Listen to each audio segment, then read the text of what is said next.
જો આપણો કાલે આપણે ભણી ગયા હતા કે વિદ્યુત ભાર શું છે અને કેવી રીતે વિદ્યુત ક્ષેત્ર સબ્જેક્ટનો વિકાસ કરવામાં આવ્યો, કે વિદ્યુત ભારનો ખ્યાલ કોણે આપ્યો? સૌથી પહેલાં 1600માં આપણને મળ્યો હતો.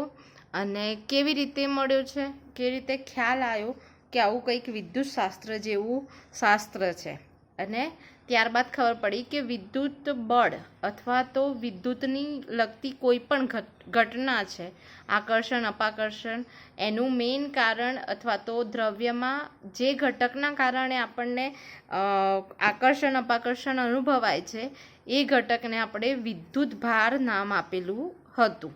હવે જો કાલે આપણે જોઈ ગયા છે, છતાં પણ એક ક્વેશ્ચનના રૂપમાં પૂછવામાં આવે કે ભાઈ બે વિદ્યુત ભારો છે, એ કેવા વિદ્યુત ભારના કાલે આપણે ભણી ગયા એમ બે પ્રકારના હોય છે, એક ધન વિદ્યુત ભાર અને બીજો ઋણ વિદ્યુત ભાર.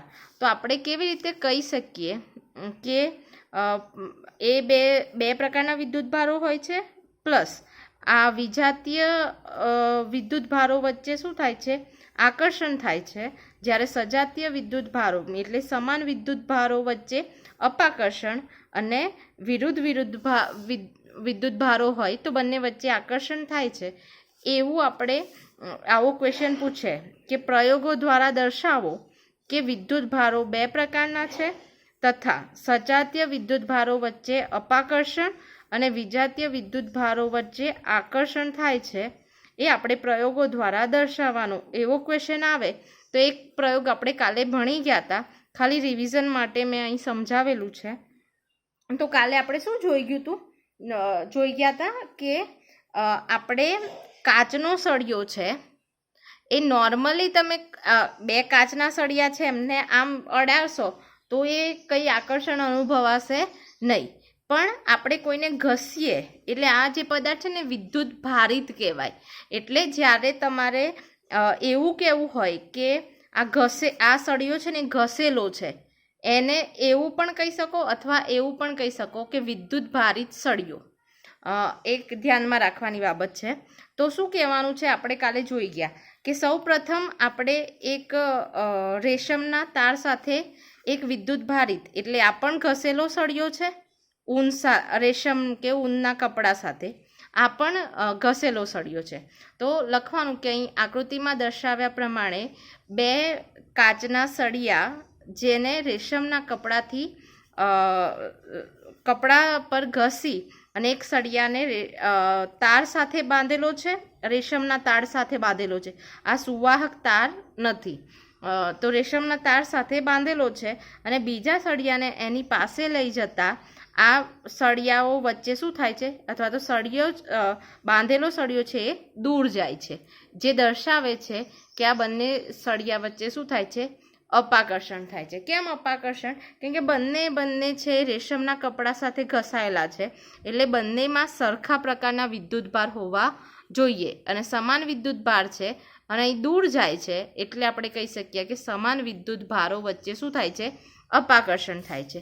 એ જ પ્રકારે કાલે જોઈ ગયા હતા એમ કે જો આપણે બિલાડીના ફર અથવા તો બિલાડીના જે રૂવાટી છે એના સાથે આપણે પ્લાસ્ટિકનો સળિયો ઘસવામાં આવે તો બંને વિદ્યુત ભારિત સળિયા થશે અને ત્યારબાદ એક સળિયાને આ બાંધેલા સળિયાની નજીક લાવીશું તો અહીં પણ જે બાંધેલો સળિયો છે એ શું થશે? દૂર જવાનો ટ્રાય કરે છે. ઇન ધ સેન્સ અહીં પણ બંનેમાં સમાન વિદ્યુત ભાર છે અને એકબીજાને દૂર કરવાનો પ્રયત્ન કરે છે. પછી બીજા પ્રયોગમાં શું કર્યું? એકવાર આ કાચનો સળિયો કે જે ધન વિદ્યુત ભારિત હશે અને બીજો સળિયો છે એ પ્લાસ્ટિકનો સળિયો, એ બંને વચ્ચે પ્રયોગ કરવામાં આવ્યો તો શું ખબર પડી કે કાચનો સળિયો છે એ છે દૂર જવાને બદલે પ્લાસ્ટિકના સળિયાની નજીક આવે છે. આ શું દર્શાવે છે? તો કે ભાઈ કાચના સળિયામાં એક અલગ વિદ્યુત ભાર હોવો જોઈએ અને આ પ્લાસ્ટિકના સળિયામાં અલગ વિદ્યુત ભાર હોવો જોઈએ અને એ બંને વચ્ચે શું થાય છે? આકર્ષણ બળ થાય છે. અને આ પરથી ખબર પડી કે વિદ્યુત ભારો છે એ બે પ્રકારના હશે, તો એકને પ્લસ આપી દીધું નામ અને બીજાને માઇનસ આપી દીધું. આ તો પહેલેથી આપણે કાચના સળિયાને પ્લસ કહીએ છીએ પ્લાસ્ટિકના સળિયાને ઋણ કીધું છે એટલે, પણ આને પ્લસ ને આને ઋણ કહી દીધું હોત તો પણ ચાલત, પણ આ રહેવાજીક રીતે સિમ્બોલ આપેલા છે કે આ વિદ્યુત ભાર કરતાં આ વિદ્યુત ભાર કેવો છે, વિરુદ્ધ પ્રકારનો છે. બરાબર. તો આ જે પ્રયોગથી આપણને સાબિત થઈ જાય છે કે સજાતીય વીજભારો ધરાવતા પદાર્થો હોય, સરખા વીજભાર ધરાવતા, તેમની વચ્ચે અપાકર્ષણ થાય છે અને વિરુદ્ધ પ્રકારના વિદ્યુત ભાર વચ્ચે આકર્ષણ થાય છે. આ પ્રયોગ આપણે જોઈ ગયા હતા. બીજો એક પ્રયોગ છે જે બુકમાં છે, એટલે આપણે એકવાર ડિસ્કસ કરી લઈએ. તો શું છે ભાઈ, આ જ પ્રયોગોનું રિપીટેશન છે અને આ છે ને મીન્સ કે બહુ હાર્ડલી એવું તમારે એક લાઈન તૈયાર કરવાની જરૂર છે નહીં, ખાલી સમજવાનું છે. અને મોસ્ટલી મીન્સ કે થિયરી રૂપે આ પૂછાતું તો હોતું નથી, પણ જે મેઇન પોઈન્ટ છે એ યાદ તમારે રાખવાના. કોઈ પૂછે તો તમે એને એક્સપ્લેન કરી શકો કે આ બધી ટર્મ શું છે.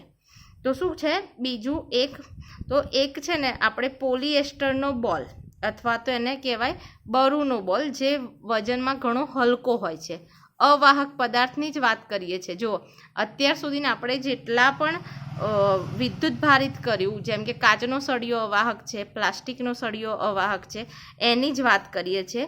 કેમ એવું કરીએ છીએ? સુવાહક પદાર્થ હોય ને એ અવાહક પદાર્થ અને સુવાહકમાં ફરક શું છે ભાઈ? સુવાહક પદાર્થ છે ને વિદ્યુત ભારને એક જગ્યાએથી બીજી જગ્યાએ ટ્રાન્સફર કરે છે, જ્યાં અવાહક પદાર્થ છે એ વિદ્યુત ભારને ખાલી એની જે સરફેસ હોય, અંદર નથી ફેલાતું, એના સરફેસ પર જ રાખે છે, બહુ ટ્રાન્સફર કરવાનું કામ કરતું નથી. હવે જો અહીં બીજો પ્રયોગ છે ને, એમાં શું કરીએ છીએ, બે હલકા બોલ છે, બરાબર, પોલિએસ્ટરના અથવા તો બરૂના, એને નાયલોનની દોરી સાથે જોડેલા છે. હવે જ્યારે શરૂઆતમાં આ બોલ જોડેલા હશે તો કેવા છે, એક જ પોઈન્ટ સાથે જોડેલા છે સપોઝ, તો આ રીતે હશે, બંને જોડે જોડે આમ લટકેલા છે. હવે જ્યારે હું અહીં પ્લાસ્ટિકના સળિયો અહીં જોડું છું, આમને અડાડીશ, તો આ ઋણ વિદ્યુત ભાર છે એ બધા ક્યાં ટ્રાન્સફર થશે? આ બે બોલમાં જશે. બંનેને હું અડાડીશ તો આ બંને ઋણ વિદ્યુત ભારિત બોલ બની જશે. તો એ બંને એકબીજાને શું કરશે? અપાકર્ષણ થશે, એટલે આ બોલ ઓટોમેટિકલી દૂર જશે. એ જ રીતે જો હું આપણો કાચનો સળિયો, કે જેને મેં પણ કેવો સાદો કાચનો સળિયો અહીં અડાડીશું તો થશે નહીં, પણ ઘસેલો હોવો જોઈએ. એટલે વિદ્યુત ભારિત કાચનો સળિયો એને હું આ બરૂના બે બોલ સાથે સંપર્કમાં લાવું છું અને પછી દૂર લઈ જાઉં છું, તો આ પણ જે બોલ છે એમની મૂળ સ્થિતિથી થોડા દૂર જાય છે. એટલે કે અહીં પણ અપાકર્ષણ થયું, અહીં પણ અપાકર્ષણ થયું. પછી ત્રીજો પ્રયોગ છે. હવે ત્રીજો પ્રયોગમાં વ્યવસ્થિત આપણે જાણવું હોય તો આવી આકૃતિ ના દોરી શકીએ, બંનેને એક પોઈન્ટ પાસે રાખીશું. એટલે કે પ્રથમ સ્થિતિ આ બંને જોડેલા હશે તો પહેલી સ્થિતિ તો શું હશે? આવી હશે. અહીંથી લટકેલો બોલ અહીં હશે અને અહીંથી જ લટકેલો બોલ અહીં હશે. હવે જો હું વિરુદ્ધ પ્રકારના હશે તો આનાથી નજીક તો આવવાના નથી. એટલે આઈડિયલ સિચ્યુએશનમાં આ આકૃતિમાં આ બહુ ધ્યાનમાં રાખવાનું છે. આપણે બંને સ્થિતિમાં અહીં એક જ પોઈન્ટથી બોલને જોડ્યા છે જ્યારે અપાકર્ષણ થાય ત્યારે, એટલે આપણે દૂર જવાનો દર છે એ વ્યવસ્થિત નોટ કરી શકીએ. અને થર્ડ આકૃતિમાં બે બોલને થોડા દૂર રાખ્યા છે કે જેથી કરીને પાસે આવશે તો કેટલા પાસે આવે, જેટલું વિદ્યુત ભાર વધારે વિદ્યુત ભારિત થશે એટલા નજીક આવવાનો દર વધારે હશે. તો શું કરવામાં આવે છે? તો અહીં ત્રીજી સ્થિતિમાં બે બોલને અલગ અલગ આકૃતિમાં દર્શાવ્યા પ્રમાણે લટકાવેલા છે. એક બોલ છે એને પ્લાસ્ટિકના સળિયો, વિદ્યુત ભારિત પ્લાસ્ટિકના સળિયા સાથે સંપર્કમાં લાવવામાં આવે છે. બીજા બોલને બિલાડીના રૂ સાથે ઘસેલો સળિયો, એટલે કે પ્લાસ્ટિકનો સળિયો, એક કાચનો સળિયો, બીજો પ્લાસ્ટિકના સળિયા સાથે સંપર્કમાં લાવવામાં આવે છે અને પછી આને દૂર લઈ જવાય ત્યારે શું થઈ જાય? આ બંને વિદ્યુત ભારિત થશે, પણ કેવા? વિરુદ્ધ પ્રકારના. અને જેના કારણે આપણને અહીં આકૃતિમાં દર્શાવ્યા પ્રમાણે એ બંને વચ્ચે આકર્ષણ એકબીજાની નજીક આવે છે. એટલે આપણે કહી શકીએ કે અહીં શું થાય છે? આકર્ષણ થાય છે. એટલે ખબર પડી કે જ્યારે સજાતીય એક જ પ્રકારના જે સળિયા હતા એને નજીક લાવતા હતા તો સમાન વિદ્યુત ભારો બંનેમાં ટ્રાન્સફર થતા હતા. જેથી કરીને અપાકર્ષણ થતું હતું. અને અલગ અલગ પ્રકારના, એકનો કાચનો સળિયો અને બીજો છે પ્લાસ્ટિકનો સળિયો લાવવામાં આવ્યું તો બંને કેવા થઈ ગયા? બંને વિરુદ્ધ પ્રકારના થઈ ગયા, એટલે બંને વચ્ચે આકર્ષણ દર્શાવ્યું. આ જ મેં બધું લખેલું છે, હું તમને PDF મોકલીશ તો તમે એકવાર વાંચી જજો. હું આના પોઈન્ટ ટુ પોઈન્ટ વાંચતી નથી, કેમ કે કંઈ એટલું અઘરું છે નહીં. તો આના પરથી આપણને શું તારણ મળ્યું કે ભાઈ વિદ્યુત ભાર છે 2 પ્રકારના છે, એક ધન અને બીજો ઋણ. એટલે ખાલી આ બધી જ વસ્તુમાં ખાલી ઇમ્પોર્ટન્ટ પોઈન્ટ આટલા જ છે. અને સમાન વિદ્યુત ભારો વચ્ચે અપાકર્ષણ અને વિરુદ્ધ પ્રકારના વિદ્યુત ભારો છે એમની વચ્ચે શું થાય છે? આકર્ષણ થાય છે. એટલે આ જે નિયમ છે ને ભાઈ, કે વિદ્યુત ભાર 2 પ્રકારના છે, સમાન વચ્ચે અપાકર્ષણ અને વિરુદ્ધ હોય તો આકર્ષણ, એ શું છે? આપણું વિદ્યુત શાસ્ત્રનો મૂળભૂત નિયમ છે. ભાઈ ગુરુત્વાકર્ષણ બળ છે ને હંમેશા કેવું બળ છે? આકર્ષી બળ, આકર્ષી પ્રકારનું બળ છે. જ્યારે વિદ્યુત બળ છે ને એનો મેઇન પાયો છે, ગુરુત્વાકર્ષણનો મેઇન પાયો આકર્ષી બળ છે. અને કોના કારણે ઉત્પન્ન થાય છે? એ દળના કારણે ઉત્પન્ન થાય છે. જ્યારે વિદ્યુત ભાર છે એ કયા પદાર્થના ગુણધર્મને કારણે ઉત્પન્ન થાય છે? તો એ પદાર્થના વિદ્યુત ભારના ગુણધર્મને કારણે ઉત્પન્ન થાય છે. અને એ જરૂરી નથી કે આકર્ષી હોય, પણ એ આકર્ષી પણ હોઈ શકે અને અપાકર્ષી પણ હોઈ શકે. એવું કેવું? કેમ? કેમ કે વિદ્યુત ભાર 2 પ્રકારના છે, પ્લસ અને માઇનસ. જ્યારે ગુરુત્વાકર્ષણ દળના કારણે ઉત્પન્ન થાય તો દળ છે દ્રવ્યમાન, વજન. વજન ને દ્રવ્યમાન અલગ છે, પણ આને વજનના ટર્મમાં આપણે ગણતા હોઈએ છીએ. પણ આપણને ખબર છે કે દ્રવ્યમાન એ કે વજન એ 0 હોઈ શકે અથવા પ્લસ હોઈ શકે. માઇનસમાં દ્રવ્યમાન આપણે જોયું છે. એટલે બહુ જ એડવાન્સ જ્યારે આપણે યુનિવર્સની વાત કરે ત્યારે લોકો વાત કરે છે એન્ટીમાસ ને એ બધી, પણ એ બહુ જ આગળની વાતો છે. પણ નોર્મલ લાઈફમાં આપણું દળ છે એ 0 કે પ્લસ જ હોય. અને 0 કે પ્લસ હોય એટલે માત્ર આકર્ષી પ્રકારનું જ બળ દર્શાવે. જ્યારે અહીં પ્લસ અને માઇનસ છે એટલે આકર્ષી અને અપાકર્ષી બંને પ્રકારના આપણને બળો છે એ જોવા મળતા હોય છે. તો આ જે મીન્સ કે તમે જુઓ તો કદાચ તમને એવું થાય કે આ ડિસ્કસ કર્યો નથી બુકમાં, તો આપણે એકવાર જોઈ લીધો. નોર્મલ વસ્તુ છે આ બધી.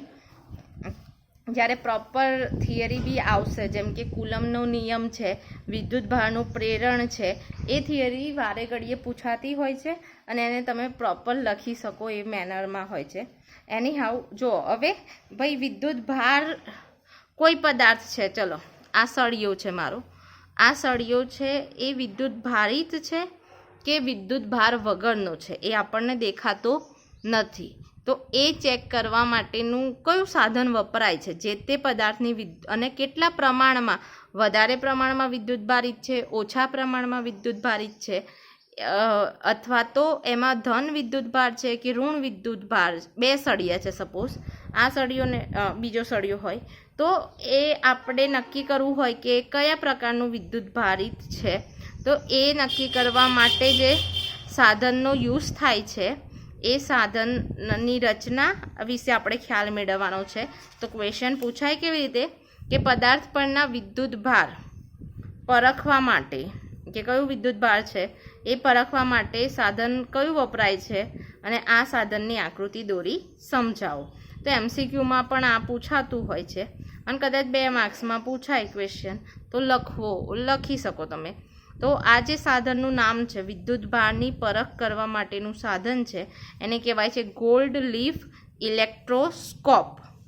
નોર્મલી ઇલેક્ટ્રોસ્કોપ કહે ને તો ઇલેક્ટ્રોસ્કોપનું કામ જ છે કે વિદ્યુત ભારની પરખ કરવું. અને આ જે સાધનને આ રીતે પણ બોલાય છે ગોલ્ડ લીફ ઇલેક્ટ્રોસ્કોપ. અને ગુજરાતીમાં કહેવું થોડું અઘરું લાગે પણ જોઈ લો, સોનાના વરખવાળું. ગોલ્ડ લીફ એટલે સોનાના વરખવાળું વિદ્યુત દર્શક. તો આ તમારે MCQ માટે ને SQ માટે ક્વેશ્ચન યાદ રાખવાનો. Gold leaf electroscope. હવે એની રચના કેવી રીતે થાય છે? તો શું કરવામાં આવે છે ભાઈ, એક બોક્સ લેવામાં આવે છે અને એ બોક્સ કેમ લેવામાં આવે છે એ પણ હું તમને થોડી વાર પછી કહું. કાચની બારીવાળું બોક્સ લેવામાં આવે છે જેથી કરીને અંદર શું થાય છે એ આપણે જાણી શકીએ. હવે આ બોક્સમાં શું કરવામાં આવે છે, એક અહીં પ્લાસ્ટિકનો બૂચ હોય છે, એ બૂચમાં એક સળિયો નાખવામાં આવે છે. આ જે સળિયો છે કેવો હોવો જોઈએ, કાચનો નહીં, સુવાહક હોવો જોઈએ. ધાતુનો સળિયો લેવામાં આવે છે. અહીં ધાતુનો ગોળો છે એ સળિયા સાથે જોડેલો હોય છે. બીજો ભાગ છે સળિયાનો, અડધો ભાગ ઉપર બોક્સની અને અડધો ભાગ બોક્સની અંદર હોય છે. બોક્સના જે સળિયાના બીજા જે છેડા પર 2 સોનાની વરખ ચડાવેલી પટ્ટીઓ હોય છે, પાતળી. સોનું કેમ લેવાનું, કેમ કે સોનું સૌથી વધારે સુવાહક પદાર્થ છે, ચાંદી કે કોપર, એલ્યુમિનિયમ એના કરતાં પણ. એટલે થોડો એવો વિદ્યુત ભાર હશે ને તો પણ એનું રિએક્ટ કરવાનું જે વસ્તુ હશે, સેન્સિટિવિટી સોનાની વધારે છે. કેમ કે સુવાહક છે. એટલે નોર્મલી અહીં ગોલ્ડ લીફ લેવામાં આવ્યું છે. તો સોનાના 2 પ્લેટ અથવા પતરીઓ કહીએ, પાતળી વેફર, એ અહીં લગાડેલી હોય છે. નોર્મલ સિચ્યુએશનમાં એ બંને પટ્ટીઓ છે કેવી હશે, આ પાનાની જેમ ચોટેલી હશે આમ. અને પછી જ્યારે એમાં વિદ્યુત ભાર પસાર થશે, બંનેમાં સરખો વિદ્યુત ભાર પસાર થશે તો અપાકર્ષણને કારણે કેવી થઈ જાય, આમ દૂર થઈ જાય. આટલો એમ સિમ્પલ એવો લો છે. તો અહીં શું કરવામાં આવે છે ભાઈ, રચના ખબર પડી કે અહીં વાંચી જઈએ. શું છે મેં કીધું એ જ છે કે આકૃતિમાં દર્શાવ્યા પ્રમાણે કાચની બારીવાળું બોક્સ છે જેમાં ધાતુના સળિયાને રબરના બૂચમાંથી, રબરનો બૂચ અહીં છે, આ બૂચમાંથી ઉધ્વ પસાર કરી તેની ઉપરના છેડે ધાતુનો ગોળો લગાવ અને તકતીને આવે ગોળો અને નીચેના છેડે સોનાના પાતળા 2 સમાન અને સમાંતર વરખ લેવામાં આવે છે. એટલે પાતળી પટ્ટીઓ છે. આ એની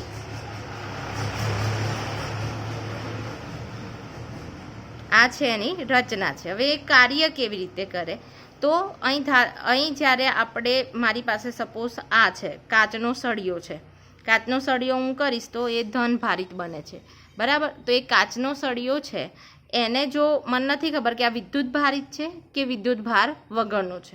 હવે જો અહીં અડાડું, આ વિદ્યુત, આમાં કોઈ ઘસ્યા વગરનું છે, તો શું થશે, અહીં કોઈ વિદ્યુત ભાર નથી એટલે અહીં પણ નહીં જાય, એટલે અહીં સુધી વિદ્યુત ભાર જશે જ નહીં. તો આ સ્થિતિ જેવી છે એવી જ રહેશે.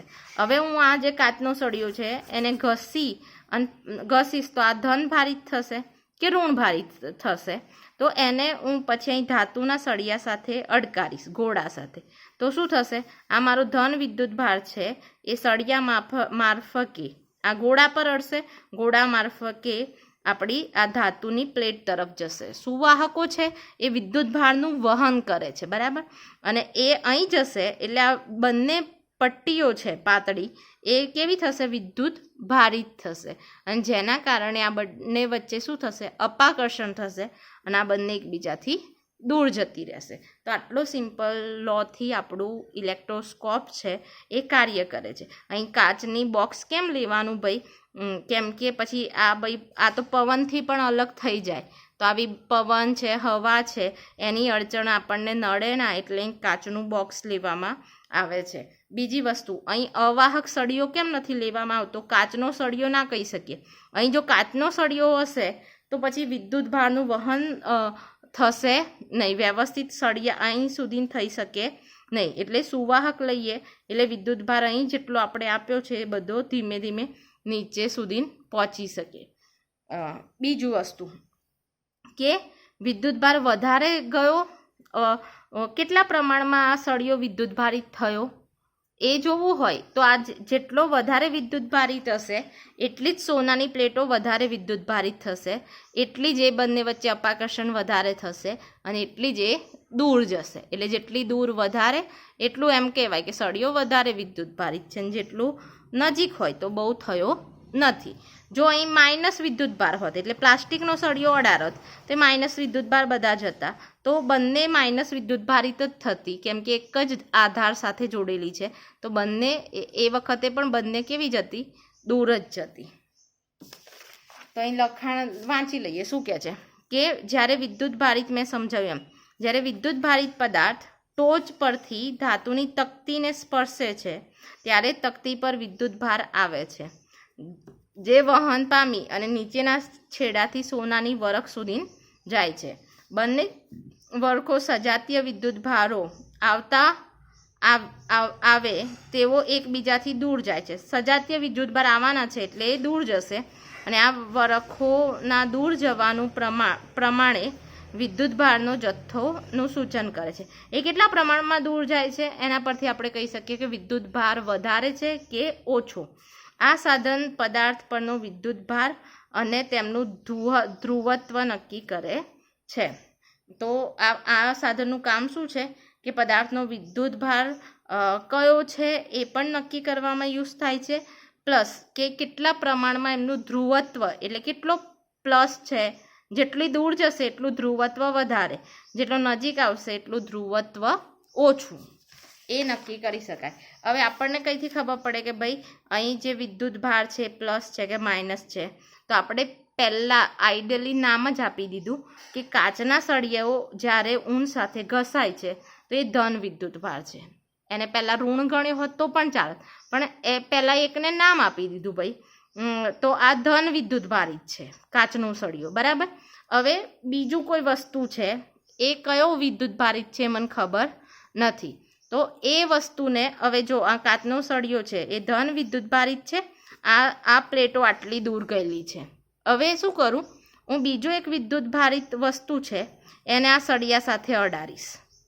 તો સપોઝ અહીં આ મારો સળિયો પ્લસ વિદ્યુતભારિત હશે તો બીજા ધન વિદ્યુતભાર વધારે અહીં ઉતરશે, એટલે આ પ્લેટો જેટલી દૂર ગઈ એનાથી પણ વધારે દૂર જશે. કેમ કે અહીં ધન વિદ્યુતભાર હતો અને પછી પાછો બીજો વસ્તુ અડાડી, જેમાં વિદ્યુતભાર કયો છે મને નહીં ખબર, પણ અડાડી તો એ ધન વિદ્યુતભાર હશે તો આ પ્લેટો વધારે દૂર જશે, એટલે કહી શકાય કે આ વસ્તુ છે ધનભારિત છે. એ જ રીતે જો ઋણ વિદ્યુતભારવાળી પદાર્થ અડાડતી, મને નથી ખબર, પણ જો હું અડાડતી તો શું થતું, ઋણ વિદ્યુતભાર હશે તો આ પ્લસ ઓર માઇનસ કરીને આ ધન વિદ્યુતભારની અસરને 0 કરી દેશે, એટલે આ પ્લેટો છે એ દૂર હતી એ થોડી કેવી આવશે, નજીક આવશે. એટલે જો નજીક આવે તો આપણે કહી શકતા કે પદાર્થ છે જે બીજો એનામાં ઋણ વિદ્યુતભાર છે, અને જો દૂર વધારે જતી તો એ ધન વિદ્યુતભાર છે. એટલે આ સાધન વડે આપણે એક તો એ કેટલું પ્રમાણમાં દૂર જાય છે એના દ્વારા એનું ધ્રુવત્વ નક્કી કરી શકીએ છીએ, પ્લસ અજાણી વસ્તુમાં કયો વિદ્યુતભાર રહેલો છે એ પણ આપણે નક્કી કરી શકીએ છીએ. પછી બીજું એક સાદું એક વસ્તુ છે,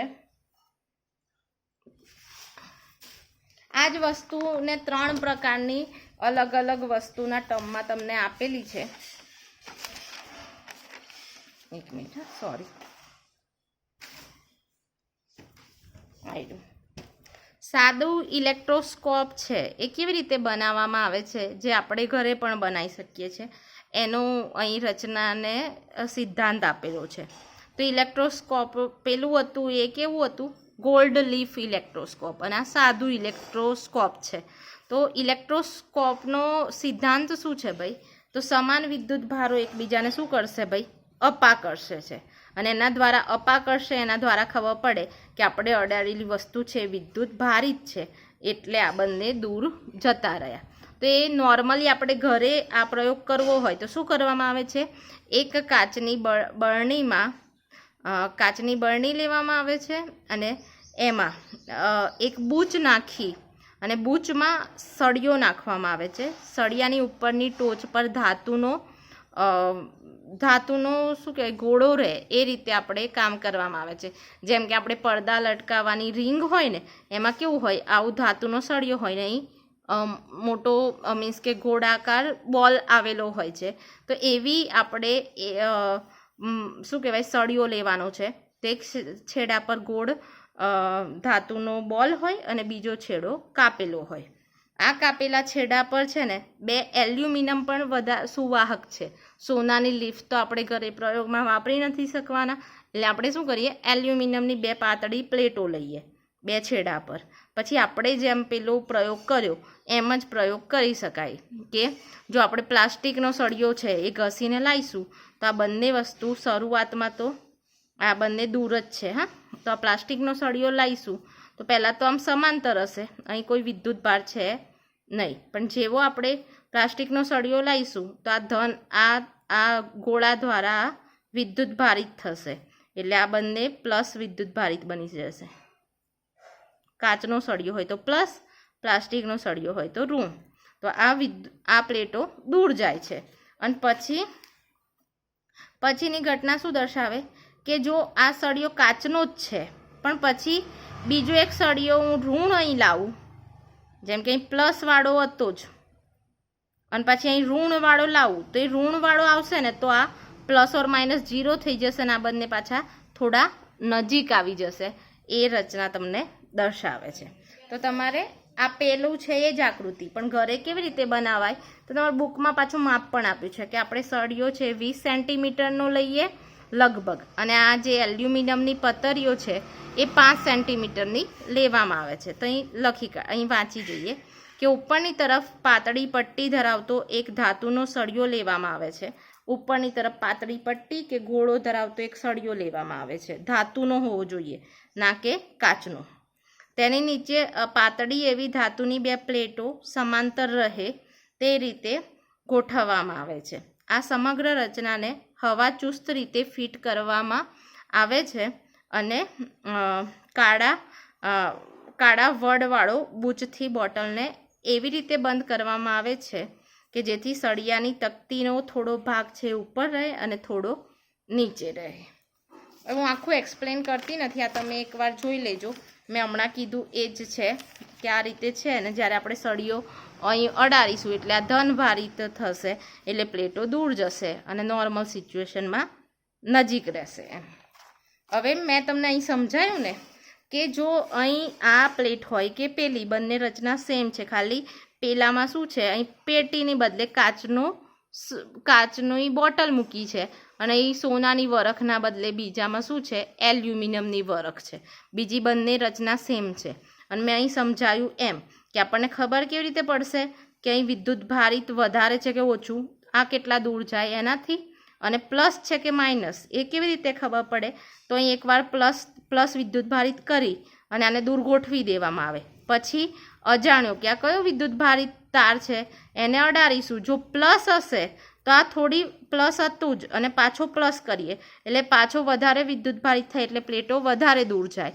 અને જો ઋણ હશે તો પ્લેટો શું થશે, પ્લસ ઓર માઇનસ કેન્સલ થઈને થોડી નજીક આવે. એટલે મેઇન આના 2 મુદ્દા આ છે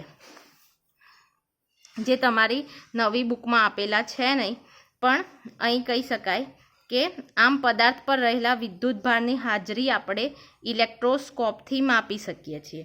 અને બીજો એક પોઈન્ટ કેવી રીતે માપી શકાય કે ઋણ છે કે ધન, તો જો ઇલેક્ટ્રોનની પાતળી પટ્ટીઓ એકબીજાથી વધુ દૂર જાય, દૂર તો હોય જ અને વધારે દૂર જાય તો આ પદાર્થ કેવો છે, જેમ કે ધન ભારિત અડારી, જો પહેલાં અહીં ઋણ વિદ્યુત ભારિત કરેલી છે મેં પ્લસ કરી દીધી, પણ જો એવું કહી શકાય કે અહીં આપણે ધન વિદ્યુત ભારિત કાચનો સળિયો લગાવ્યો અને પછી અહીં કાચનો સળિયો છે એટલે ધન ભારિત છે. હવે બીજો સળિયો અડાડીને પાછો દૂર જાય એનો મતલબ બીજો પદાર્થ છે ધન ભારિત છે અને બીજો હશે ઋણ હશે. પણ એનાથી વિરુદ્ધ, જો અહીં ઋણ વાળો હોત તો અહીં ઋણ થઈ જતું, તો એનો મતલબ શું થતો, જો ઋણ ભારિત હું અહીં અડાડો તો વધારે દૂર જતો અને વિરુદ્ધ હોત તો પાસે આવત. એટલે તમે નોર્મલી એમ કહી શકો કે આ રચનામાં વિરુદ્ધ વિદ્યુત ભાર ધરાવતો પદાર્થ અડાડવામાં આવે તો આ પ્લેટો છે નજીક આવે છે અને એના જેવો જ વિદ્યુત ભાર છે, અહીં જે આપણે સળિયો લગાવ્યો એના જેવો જ વિદ્યુત ભાર હશે, સમાન વિદ્યુત ભાર, તો પ્લેટો એકબીજાથી દૂર જશે. જેમ કે અહીં આપણે ઊંધું કેમ થાય છે, કેમ કે અહીં બતાવ્યો છે પ્લાસ્ટિકનો સળિયો એટલે ઋણ વિદ્યુત ભારિત સળિયો છે એટલે અહીં ઋણ વિદ્યુત ભાર મળે છે. એટલે જો હું અહીં ફરી ઋણ વિદ્યુત ભારિત લગાવીશ તો એ પાછી દૂર જશે અને ધન લગાવીશ તો પાછે પાસે આવશે. પડી ખબર? એટલે આ દ્વારા આપણને ખબર પડે કે કયો વિદ્યુતભાર છે. હવે જો એક વસ્તુ છે, સુવાહકો અને અવાહકોનો એક ટોપિક છે જે કદાચ આ કોર્સમાંથી તો નીકાળી લીધો છે, પણ એકદમ નાનો છે એટલે આપણે જોઈ લઈએ. તો સુવાહકો તમે ભણેલા જ છો. વિદ્યુતના સુવાહકો કોને કહેવાય? જેમાં વિદ્યુતભારોનું વહન સહેલાઈથી થતું હોય એવા પદાર્થોને આપણે શું કહીએ છીએ? સુવાહકો. અને સુવાહકોમાં વિદ્યુતભારોનું વહન કેમ થાય? કેમ કે ઇલેક્ટ્રોન છે એમાં મુક્ત ઇલેક્ટ્રોન, કે આપણને ખબર છે ને કે પ્રોટોન હોય અને ઇલેક્ટ્રોન બંધાયેલા હોય.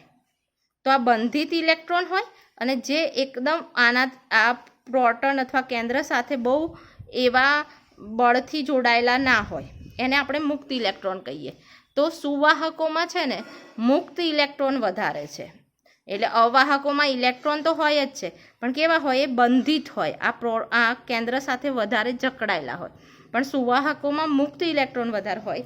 એટલે આપણે કહી શકીએ કે સુવાહકો છે એમાં અહીં લખ્યું છે કે જે પદાર્થમાં વિદ્યુતનું વહન સહેલાઈથી થઈ શકે તેને સુવાહકો કહેવાય છે. મુખ્યત્વે ધાતુઓ છે સુવાહક છે. અહીં લખ્યું છે. કેમ એવું થાય છે? તો ધાતુઓમાં મુક્ત ઇલેક્ટ્રોન હોવાથી ઇલેક્ટ્રોન ધાતુમાં બધે જ ફરી શકે છે. એ જ રીતે અવાહકો કોને કહેવાય? જેમાં વિદ્યુતભારનું વહન છે એ સહેલાઈથી થતું નથી. એમાં શું હોય છે? બાંધેલા ઇલેક્ટ્રોન વધારે હોય છે, મુક્ત ઇલેક્ટ્રોન હોતા નથી.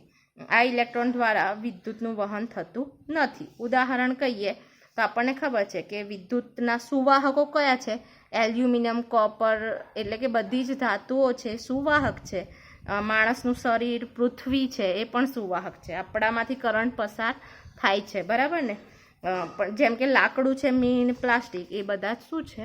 અવાહકો.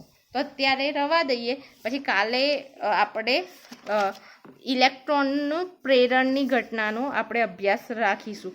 એક નાનો ટોપિક પણ છે અર્થિંગ, જે તમે એ ભણી ગયા છો, પણ એકવાર ડિસ્કસ કરીએ, બુકમાં છે એટલે. તો અર્થિંગ શું છે ભાઈ? તો અર્થિંગ તમે 8મા 9મામાં પણ ભણી ગયા છો. અહીં તો અર્થિંગ ક્યારે લગાડવામાં આવે છે? તો આપણા ઘરોમાં આપણને ખબર છે કે મોટા જે સાધનો છે, ફ્રીજ, ટીવી, એસી, એમાં 3 પિન સાધન આવે. અને પ્લગ છે એમાં 3 પિનવાળું આવે. તો આ ત્રીજો જે વાયર છે એને આપણે કહેવાય છે અર્થિંગ વાયર. તો એમાં શું કરવામાં આવે છે કે આ અર્થિંગ વાયર છે એને બધી જગ્યાનું અર્થિંગ વાયરને એક સાથે જોડી અને પછી એને મેઇન સપ્લાય સાથે આ વાયર જાય અને ત્યાંથી આપણે શું કરીએ? એ તારને લઈ અને મોટી ધાતુની પટ્ટી સાથે આ તાર જોડી અને જમીનમાં એને ખાડામાં દાટી દેવામાં આવે છે. મીઠું પણ બહુ બધું નાખવામાં આવે છે અહીં. અને આવું કેમ કરવાનું? તો કેમ કરવાનું કે આપણને ખબર છે કે પૃથ્વી એ બહુ સુવાહક પદાર્થ છે. એટલે જો વધારાનો કરંટ આવી જાય આપણા આ જે વાયર છે, મેઇન વાયર છે, એ મેઇન વાયરોમાં કંઈ બ્રેક થઈ જાય કે કશું થઈ જાય તો અહીં જે વધારાનો કરંટ છે એ અર્થિંગ દ્વારા પૃથ્વીમાં ઉતરી જાય અને આપણા શરીરને નુકસાન થાય નહીં. માટે અર્થિંગનો ઉપયોગ થાય છે. આ ભણેલા છે એટલે તમને ખાલી નોલેજ હોવું જોઈએ આનું. તો આજ માટે ઇમ્પોર્ટન્ટ શું છે? તો તમારે યાદ એમ વ્યવસ્થિત ક્વેશ્ચન તૈયાર કરવો હોય તો આ કરવાનો કે ઇલેક્ટ્રોસ્કોપ શું છે અને એની રચના કઈ છે. તો હું આની PDF તમને મોકલીશ. એ PDF તમારે જોઈ લેવાની છે.